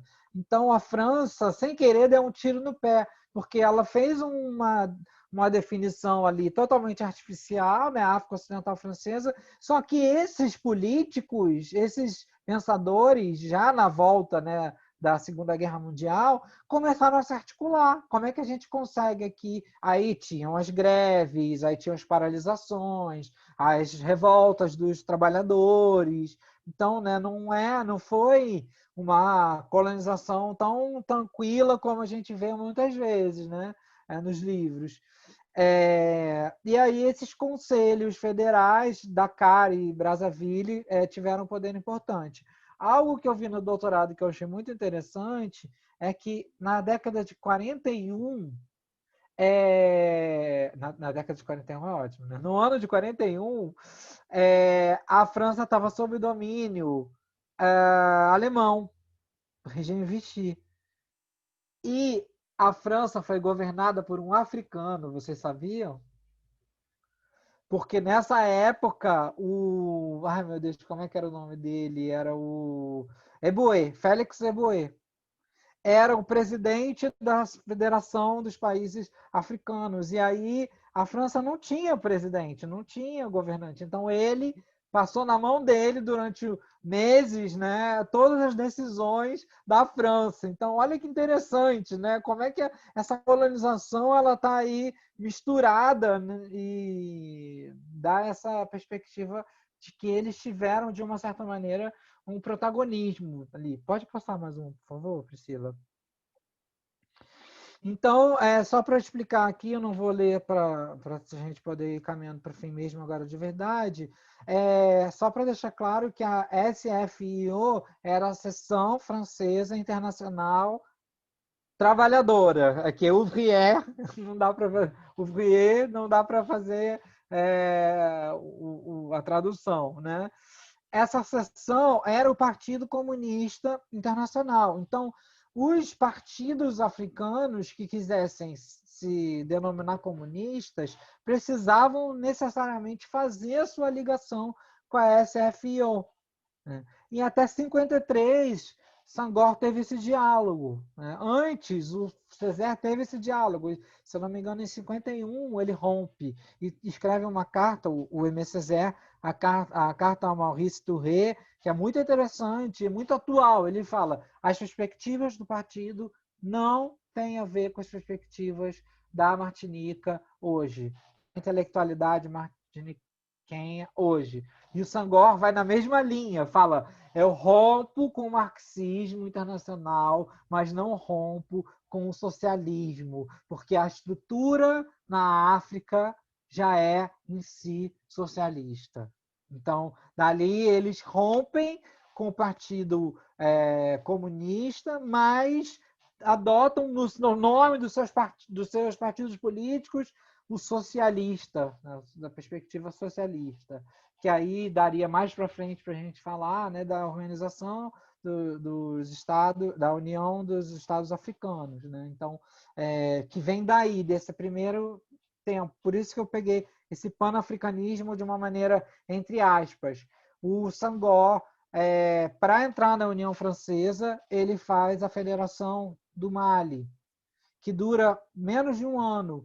Ele se une com Modibo Keïta e eles falam que vão fazer agora um país federativo, a Federação do Mali, que tem, em determinado momento, isso na década de 60, eles têm, se não me engano, 59, desculpa, em 1959, eles começam essas articulações. Só que, do outro lado, juro que já estou acabando, tem o Houphouët-Boigny, que é o nome mais difícil de escrever, mas Bobigny, para os íntimos, ele joga o Sékou Touré contra o Senghor. E aí o Sékou Touré fala, quer saber? Não vou ficar mais na aba do Senegal. O Mali está independente. E aí faz independência e o Senegal, meses depois, também faz a sua independência unilateral. Isso é só para a gente ver, mas continua mantendo relações de amizade com a França, aí sim pegando o link da aula do Murilo, que a professora Patrícia deu spoiler aqui, o Senghor usa isso a favor dele, o partido usa isso a favor dele. Fala assim, o general de Gaulle não quer que o Senegal vire aqui uma Argélia, né? Vai ficar complicado, né? Então, nisso ele consegue muita coisa, eles conseguem essa organização. Passa mais um aí, Priscila, por favor. Eu acho que já acabou, né? Pode passar esse, porque eu vou passar depois o trecho. Acho que Vou ler só para encerrar, pode ser, Patrícia? Cadê? Apenas como exemplo, a gente tem esse trecho. Obrigado, Priscila. Nós, homens de cor, nesse momento precisos de evolução histórica, temos dentro da nossa consciência que tomar posse de todo o campo de nossa singularidade e que nós estamos prontos a assumir em todos os planos e em todos os domínios as responsabilidades resultantes dessa consciência. Singularidade de nossa situação no mundo, que não se confunde com nenhuma outra. Singularidade de nossa cultura, que nós queremos viver de maneira mais real, mais e mais real. Esse é o trecho da carta do Aimé Césaire ao Maurice Touré, para romper com o partido. E a marcação homens de cor, né, que é bem do período, que não é noir, aquele negro não é, né, e não é africano. Né? Isso é muito interessante, é muito da época. Gustavo, genial. Vamos, passa só para eu ver qual era, que eu já não me lembrava mais, mas essa parte eu já expliquei, da lei quadro, foi Bobigny ali. Pode passar, pode encerrar. Vamos agora deixar para a parte das perguntas. As considerações finais, considerações pode ler. finais, tá bom. Então, graças a essa análise da crítica literária, que conseguimos perceber as narrativas históricas como um grande impulso, que hoje é possível perceber também as expressões desses escritores africanos, antilhanos, orientais, nessas formas diferentes de percepção do mundo, de uma percepção que rompe ou busca romper com o eurocentrismo. Vale dizer que essa é a nossa perspectiva de pós-colonial, essa perspectiva mais voltada a uma voz aos indivíduos que estão nessa subalternidade. Né? Então, a grande contribuição dos estudos pós-coloniais foi explicar para nós, ainda tão moldados nos parâmetros europeus, a beleza de outras visões de mundo, ressaltando o importante papel das poesias e dos romances como narrativas ainda pouco exploradas.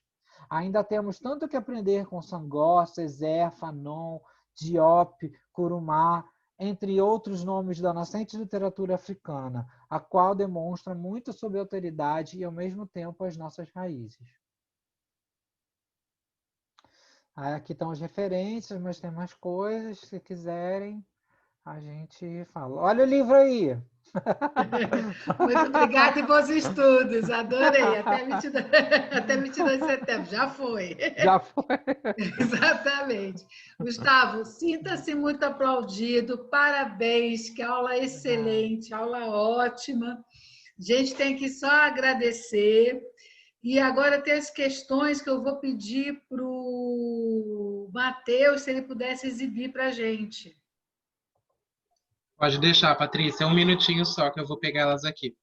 Tá certo. Enquanto isso, eu vou falando, né? É muito importante a gente ver, né, a importância da pesquisa histórica, para que a gente possa compreender a complexidade do fenômeno colonial. O colonialismo foi experiência da maior parte dos povos do mundo no século XX, gente.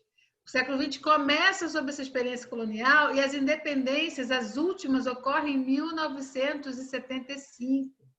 Então, assim, falar do colonialismo é falar de diversos processos de administração, controle, de relações, de construções de trajetórias políticas, né?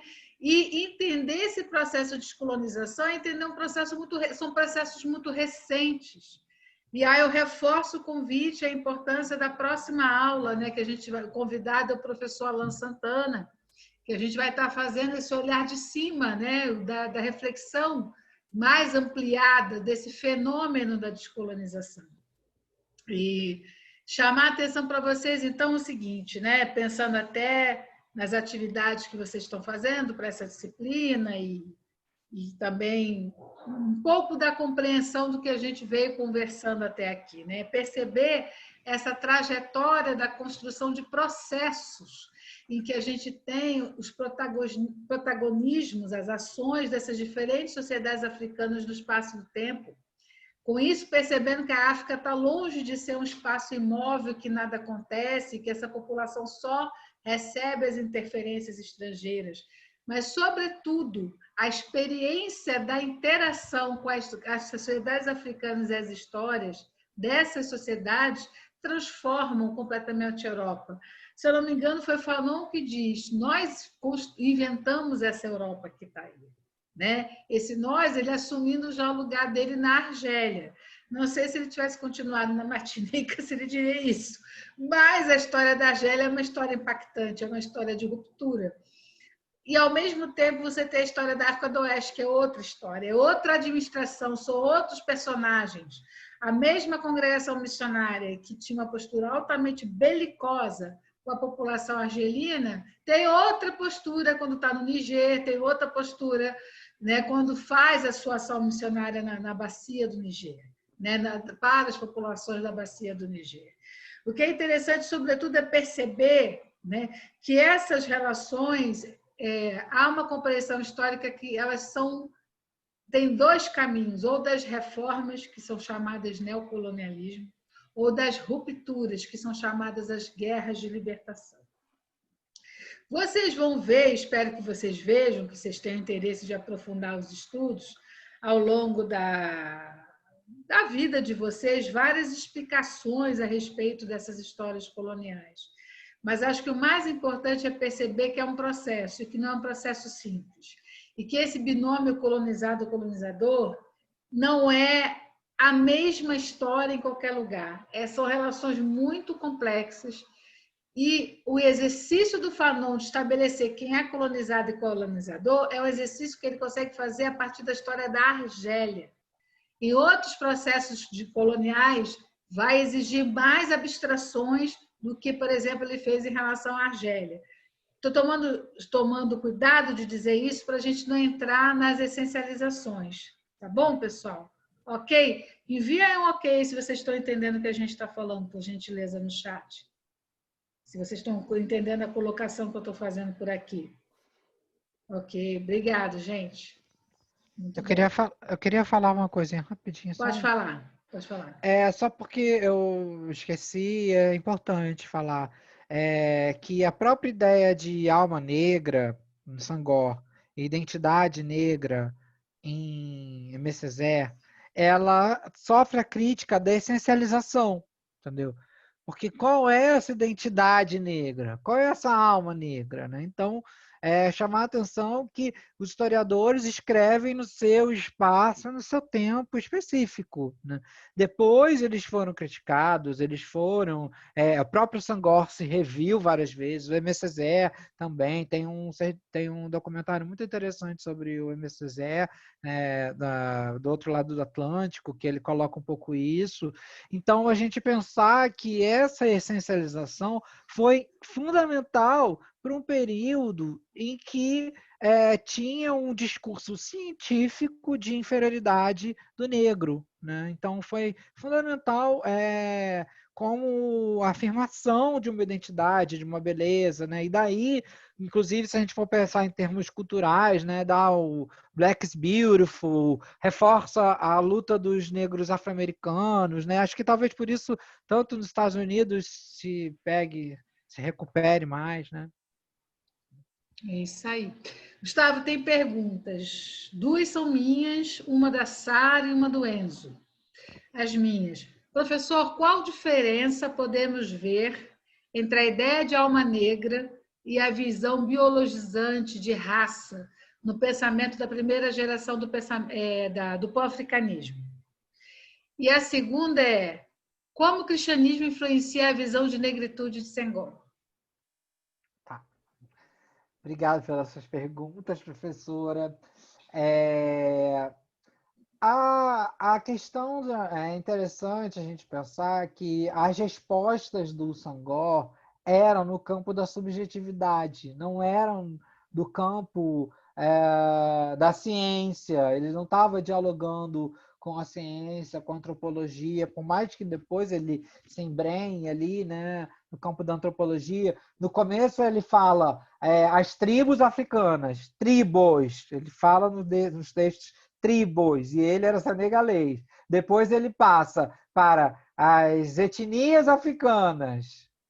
E mais à frente ele fala grupos étnicos africanos, Quem entendeu? também vai acompanhando. Né? Vai acompanhando. Então, assim, essa ideia de alma negra, ela foi justamente para refutar no campo, né, de uma abstração, no campo da subjetividade, esse extremo essa extrema preocupação com o fator biologizante de raça. Então, para ele, óbvio que era importantíssimo a negritude enquanto, né, elemento de identificação dos povos negros do mundo inteiro. E depois ele transforma o próprio conceito, como eu falei, de negritude como aquele que vai abraçar a todos. E aí ele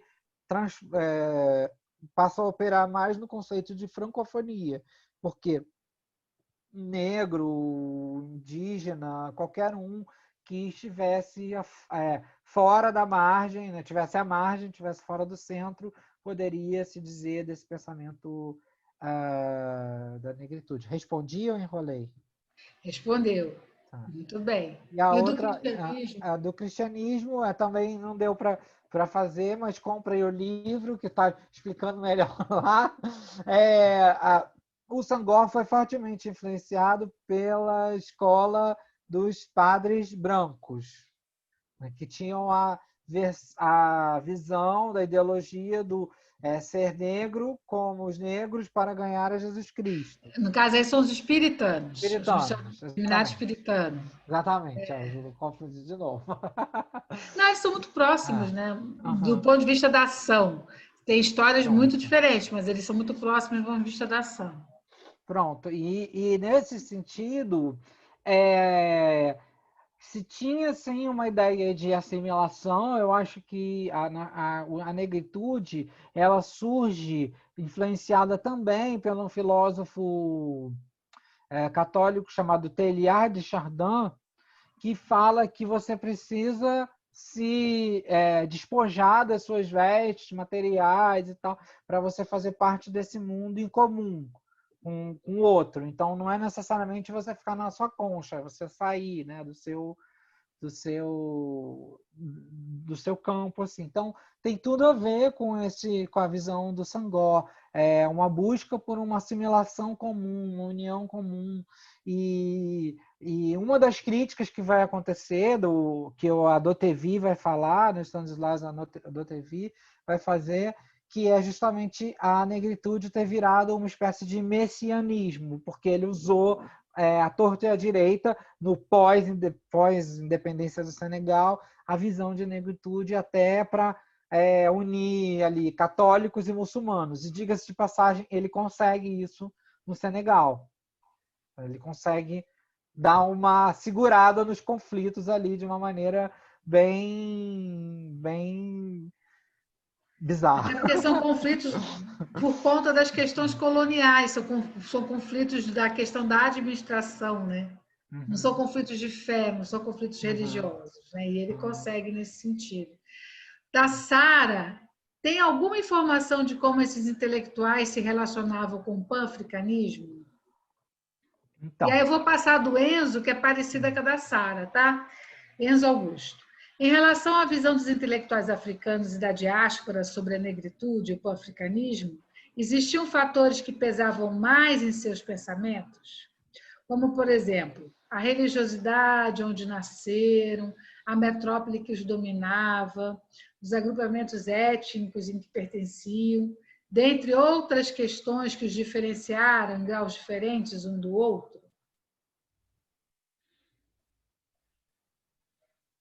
Peraí que eu tô pensando que essa segunda é complexa. As duas são muito boas, a segunda é complexa. Então, eu vou fazer uma pergunta, eu vou responder a pergunta, mas fazendo uma outra pergunta, tá? Assim, na verdade, para a gente pensar junto, tá? O Sangor, como eu falei, né? Infelizmente, o Aimé Césaire foi tirado um pouco dessa dinâmica do panafricanismo, né? Foi interessante que eu, quando eu estava lá na França, teve uma palestra com esse autor do livro do Césaire e um outro. Gente, esse livro precisa ser traduzido. Africa Unite. É uma história do panafricanismo, que é o Ansmat Bukhari e Abará. O cara super revolte, assim, mas revoltado no sentido positivo, assim, super radical. O panafricanismo, temos que aceitar aqui a presença dos africanos na França e tal, não sei o quê. E o outro era todo mais moderado, era todo mais, não sei o quê. Tipo, e eu vi ali, sabe, duas visões de panafricanismo. Uma da acomodação, tal, que o Césaire e o Senghor representam, e uma dessa, né, ruptura. Por mais que sejam autores contemporâneos, mas entendam, o lugar que eles falam é um lugar de vivências diferentes, né? Uma vivência da não aceitação e da luta política e de uma, né, de uma certa aceitação e, enfim, usar como... O que era a perspectiva do Senghor? Que você, por exemplo, tinha que entender o francês nos seus meandros para você desmontar a língua e você fazer as suas mudanças com a língua. Ou seja, se eu quero tirar uma nota boa na prova da professora Patrícia, não adianta eu pegar um resumo da internet. Eu tenho que ler o livro, eu tenho que ver, às vezes, ler nas entrelinhas, entendeu? E a gente vai lá e lê. Nossa, como é que ele viu isso no texto? Eu não tinha pensado nisso. Então, era mais ou menos isso. O ideal de panafricanismo do Senghor era uma ideia de unir um grupo de pensadores, né, de políticos ali, falantes do francês, que aí por isso que eu falei da Federação do Mali, né, dei uma olhada sobre a Federação do Mali, que foi justamente essa empreitada pan-africana, mas ela não permaneceu por muito tempo, porque o Sudão francês, o Mali eram muito diferentes em termos regionais. A professora Patrícia pode até falar melhor sobre a questão do Sudão. Então, por isso, não se teve essa percepção de um bloco, de uma união entre os países, assim. E o Senghor tinha, sim, uma ideia, representou, sim, uma ameaça para muitos desses políticos. Então, porque ele tinha ligações muito fortes com a França. Vale dizer que ele foi um dos primeiros negros a fazer parte da Academia Francesa, entendeu? Que ele tinha lugar cativo, era melhor amigo de Georges Pompidou, entendeu? Foi presidente, poeta, presidente da França. Então, e a segunda pergunta, tentando a gente pensar também essa ideia, né, que eu fiz a brincadeira aqui do Yabará e do Foucault, né, os dois ali representando, e é que a gente pode ver, eu penso assim, e eu vou fazer aqui uma provocação, tá? É que a gente fica muito na radicalidade e esquece de ver acomodação. Entendeu? A acomodação é tão importante quanto a radicalidade. Entendeu? É tão importante a gente ver o pensamento do Senghor quanto a gente vê o pensamento do Fanon. Ah, eu gosto mais do Fanon. Ok, eu gosto, né? E o próprio Fanon fala, o mundo é como ele é, não como a gente gostaria que ele fosse, né? Então, eu convido vocês a lerem, acho que a pergunta que eu faço e que tem me inquietado ultimamente, desde que eu retomei essa pesquisa, é quem já leu o Atlântico Negro, do Paul Gilroy? Quem já viu aquelas narrativas que o Paul Gilroy fala do Du Bois, do Marcus Garvey, do Langston Hughes? Não existe, até onde eu sei, um Atlântico Negro sobre esses pensadores falantes do francês. Por quê? Por que que não existe? Será que eles eram tão favoráveis assim à metrópole? Será que eles tinham desejo de ser integrados à metrópole? Como eles não foram, eles ficaram afastados do debate? Então, assim, aí eu retomo a pergunta ao Enzo, né?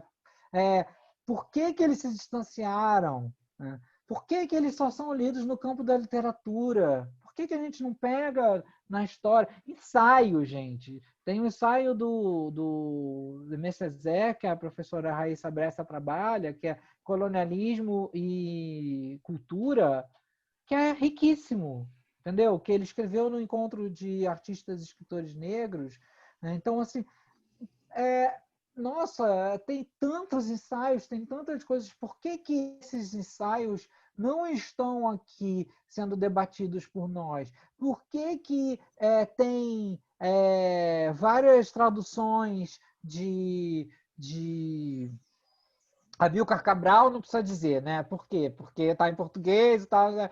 Mas de Fanon, né? E teses e tal, e Aimé Césaire, poucas, Senghor, menos ainda. Então, assim, por que que essas... Porque, de alguma maneira, aí eu vou jogar a bomba e vou sair correndo, tá? A nossa história é pautada no nacional. Para a gente não vale a pena falar do transnacional. Para a gente não vale a pena falar de uma coisa que é uma outra realidade. Né? Então, e a gente corre o risco de ficar, né, que é o Peter Burke coloca isso naquele livro lá, Escrita da História, a gente corre o risco de ficar ou na nossa história regional. Gente, vamos agora falar aqui da revolta do Genipapo. Posso falar, vou fazer uma aula sobre a revolta do Genipapo. É uma revolta extremamente importante para o Piauí, entendeu? Mas vamos agora falar da conjuração mineira. Aí sim, aí a gente, conjuração mineira a gente fala e tal, não sei o quê. E eu gosto de falar também, a última coisa que eu vou falar, para depois, se tiverem mais perguntas, outras coisas, né? Eu queria perguntar uma coisa para os alunos, se puder. Aqui eu acabei já dando a resposta, né? Mas Tiradentes fez qual movimento? Tiradentes foi enforcado por Aí, causa de... povo que estudou a história do Brasil, responde aí. Ou foi conferir? Oba! Sara foi na mosca! Sara foi na mosca. Inconfidência mineira. Então eu vou fazer agora a minha defesa aqui do pós-colonial. Inconfidência mineira é colonial. O que é um inconfidente? Um inconfidente é um fofoqueiro, é um linguarudo. A gente ainda usa a nomenclatura da Historiografia, exatamente. historiografia portuguesa. Então, o pós-colonial colocaria como uma proposição conjuração mineira, porque é um grupo que se uniu contra Para aquela ideia, conjurar, para se conjurar uma ideia, uma nova noção, uma coisa diferente. Então, vejam como o nosso olhar ainda é colonizado, entendeu? da historiografia, não é de vocês, alunos, que vocês não têm culpa. Estou aprendendo com a historiografia, é isso aí. Exatamente. Bom, e tem a última pergunta da Laís Charlot, que é assim: o professor comentou em um dos slides sobre as duras críticas feitas ao conceito da negritude. Gostaria que, se fosse possível, se ele pudesse aprofundar um pouco em quais foram algumas dessas críticas sobre a negritude, né? E se houve a crítica, né? E qual foi o impacto qual foi o impacto dessas críticas? Pronto. A principal, né, foi esse conceito de essencialização da negritude que eu expliquei, que quem desvenda isso de uma certa maneira é o Frantz Fanon, tá? E eu trabalhei na minha tese um texto de uma pesquisadora lá dos Estados Unidos chamada Cynthia Nielsen, que ela explica de alguma maneira que o Fanon leu Senghor para poder detonar, entendeu? Então, tudo pode ser negritude. Então, é um conceito essencializado, entendeu? Mas a negritude para o senegalês vai ser diferente. Hoje em dia, vai ser diferente para a negritude para um cubano, entendeu? Para um haitiano. Então, assim, esse é o conceito, é o que é mais assim batido, né? É como eu falei de Stanislas Dotevi, negritude negrolog, ele coloca como a negritude acaba sendo uma palavra que é usada com sentido político, né? Então, o outro é do René Depestre, que eu acho que esse está em espanhol, que é se eu não me engano, ele é da Martinica também, o René Depestre, que é Bom Dia e Adeus à Negritude. Ele explica como foi importante o surgimento do conceito para uma elite e tal, e o adeus é que está ultrapassado já, porque as realidades nacionais são diferentes. Então, de alguma maneira, acabou se ficando um conceito cristalizado, né? E aí eu gosto de pontuar a Kesila Bernitz, né? Que se um dia ela vir esse vídeo, que eu gosto muito do trabalho dela, que ajudou muito a pensar o conceito polissêmico da negritude, né? Então, assim, ele tem muitos sentidos, ele tem muitos significados. E como eu falei, eu fui lançar o livro, e aí quando eu fui falar do livro, falar, professor, o senhor fala aí como o senhor branco trabalha a negritude. Aí eu, não, mas não é. Não, porque tá negritude aqui no título. Aí eu falei, não, é negritude, tem que botar um acento. Tá, mas isso vai deixar então de ser a palavra? Então vai, então vai deixar de representar isso? Eu falei, justamente, você tem que ler o livro para você entender como é que eu estou trabalhando esse conceito, historicamente, né? No tempo e no espaço específico, né? E, enfim, então as críticas do conceito da negritude seriam mais ou menos essas. E se eu não me engano, é o Kabengele Munanga, que no final ele tem lá todos os pensadores que colocaram e fizeram suas críticas.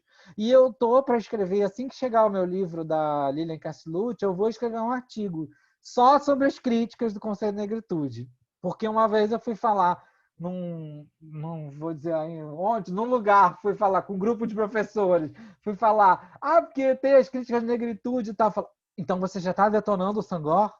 Senghor que te botou na academia? Você já está se desfazendo daquele que te levou para a academia? Eu falei, não, gente, é que tem que falar das críticas, elas também são importantes.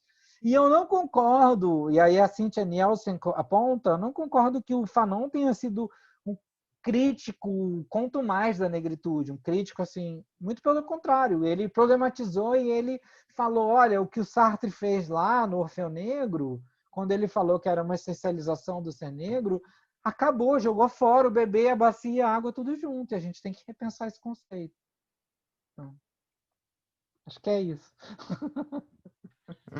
Gente, agora a gente vai se despedir do professor Gustavo, que também está se despedindo hoje do minicurso. Eu peço que a gente ligue as nossas câmeras, para a gente, quem puder, por favor, né, para dar um tchau para o professor.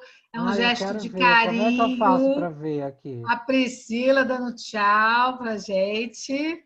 Vamos lá, Matheus, querido. Gente, pode ligar a câmera aí, não tem problema. Beatriz, Lídia, João, Gabriel. Agora Beatriz, sim, peraí. Daniele, Sarinha, Enzo, só Beatriz Campos, Beatriz Massal. Obrigado, Sara. Tchau aí para o pessoal.